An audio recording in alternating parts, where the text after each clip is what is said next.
All right, so I want to talk about the big moment last night. I uploaded a separate video which you can watch of my live reaction to this, but I got some sleep. I got about 5 hours of sleep.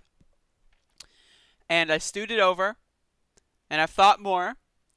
And so first of all, I want to underline, the results of this election are unknown. We don't know the winner yet of the presidential race. The votes are still being counted. States like Pennsylvania will be counting votes until November 6th.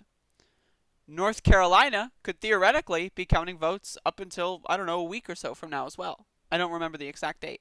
So we don't know. Depending on how close this is, we're not going to know for a little bit. But what we did know, and what I've predicted weeks ago, is that Donald Trump would declare victory.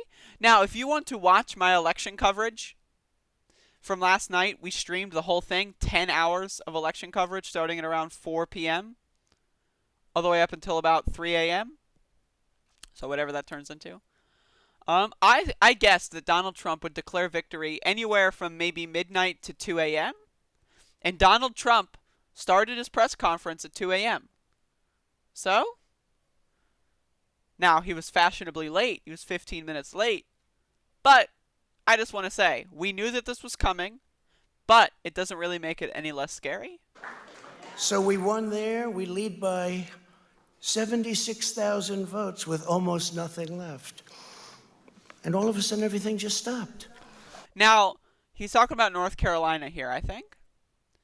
So I want you to pay attention to this language because it's purposely vague. It's unclear, right? Like, just listen to this. 76,000 votes with almost nothing left. With almost nothing left. What does that mean? What is almost nothing? What is almost nothing? So it's not nothing. So it's not zero. It's almost zero. Well, what is almost compared to? I mean, you got 66 million votes, so almost could be like, I don't know, a million votes? Is that almost zero? Is that almost nothing? I don't know, but like, keep listening to this. Again, purposely shady and vague gangster talk. Almost nothing left. And all of a sudden, everything just stopped. And all of a sudden, everything just stopped. Again, like, what does that mean? Stopped counting? They didn't stop counting. They just didn't call the states. So what stopped? Did the votes stop? Did people stop voting? Because that's true, the polls closed. But what stopped? Just because a state is close enough to the point where they don't call it doesn't mean that something stops. But listen to this. Again, this is very smarmy gangster talk. You need to really understand this. This is something that I love picking apart language and the way people speak. I love that normally. But you have to understand the way people speak here. Like freedom, liberty. Like these words don't mean anything. Like you have to understand. This is a fraud on the American public. This is an embarrassment. This is an embarrassment. So he just said that he won. Like, let's just understand this, okay? He's saying that he's winning with almost nothing left. He's declaring victory in a state like North Carolina that he did not win yet. And then he's saying it's a fraud. Well, what's a fraud? This is a fraud? There's almost nothing left? That's a fraud?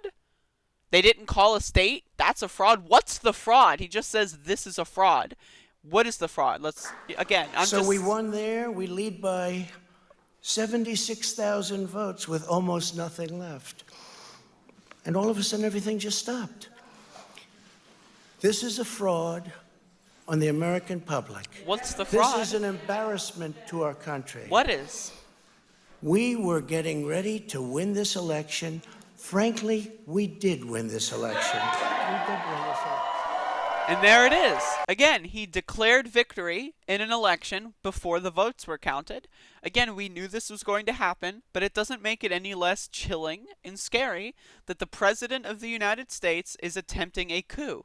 Now, he also, I think later, says directly that this will be going to the Supreme Court.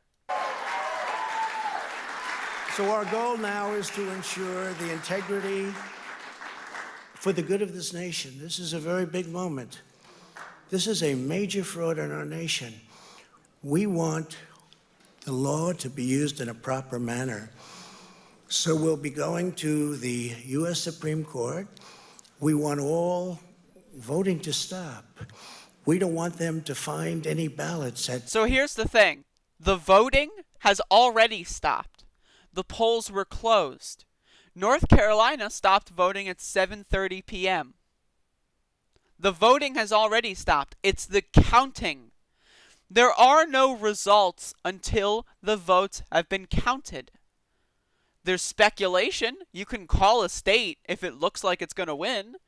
But there is the result of an election cannot flip when more votes are counted. The result of an election is when the votes are counted. You can't just find a mysterious bag of ballots and then just say, oh, this changes the result. Because when you find that mysterious bag of ballots, that probably isn't so mysterious, because they've been doing court cases to sequester them and throw them in different piles so that they can later try to nullify them with the Supreme Court, right? But when they open those, it's not like those ballots, like people were secretly voting. Oh, I voted on November 8th and then like broke into the USPS and snuck my ballot into the bag. That's not what's happening here. The voting has ended. The voting is over. It's gone. There's no more voting, folks. So we'll be going to the U.S. Supreme Court. We want all voting to stop. We don't want them to find any ballots at 4 o'clock in the morning and add them to the list. Okay? What? It's a very sad moment. To me, this is a very sad moment, and we will win this. And as far as I'm concerned, we already have won it. So I just want to thank you. So there it is, folks. Donald Trump declaring himself the winner of the 2020 election against the better judgment of the English language. We knew it was going to happen. Again, I called it almost to the minute the press conference started. You know, I gave myself a window. I said 12 to 2. Started at 2. So, we called it. I was telling you this from the get-go. But, again, you need to know this is the kind of way that this person speaks. This is the smarmy, snake oil bullshit of giving you a bunch of vague, gray nothing in word form. And that's just how it goes. That's just how it goes.